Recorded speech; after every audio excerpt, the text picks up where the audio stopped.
ያልተሰማው የጉድ ነገር ሰበር ዜና። ሰላም ጤና ይስጥልኝ ክብራንና ክብራን አድማጭ ተመልካቾቼ በያላችሁበት የዓለም ዳርቻ ሰላማችሁ ይብዛ። ላይክ፣ ሼር፣ ሰብስክራይብ በማድረግ ቤተሰብ ይሁኑ። እንዴት ናችሁ? ደህና ናችሁ? እንዴት አደራችሁ? እንዴት ዋላችሁ? እንደ ሰዓት አቆጣጠራችሁ? እንግዲህ በጣም የብዙዎቹ ጥያቄ አቶ ሄርሜላ አርግዛለች በሚለው ነው። ሄርሜላም ታዲያ ኢንስታግራም ፔጇ ላይ ፖስታለች።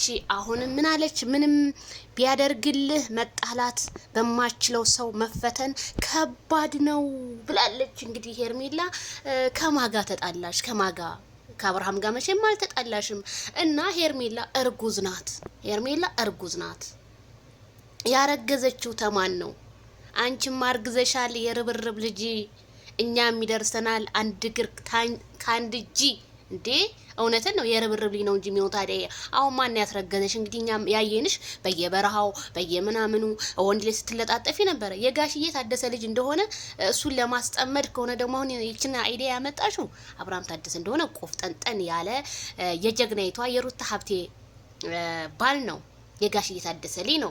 እና ሄርሜላ እንደዚህ የምታለሰው ብዙዎቹ ማነጋገር ያደረጉት ነብሰ ጡር ናት። ከመቼ ጀምሮ ነው ነብሰ ጡር የሆነችው? ስጨፍር አልነበረም ወይ? እንደኔ ቡታጅራ ጥሏት ስለገባ እንጂ እርጉዝ አይደለችም ነው የምለው። እውነቱን ስነግራችሁ ግን በጣም ይደብራል። እንዴ ሩታሁን ወልዳ ደግሞ ሌላ ነገር ልታመጡ ደግሞ ይቻርግዛል። ብታረግዝ ታዲያ ማንም ሰው ከተለያየ ሰው ጋር ቪዲዮ ሊሰራ ይችላል። ግን አረገዘ ማለት አይደለም።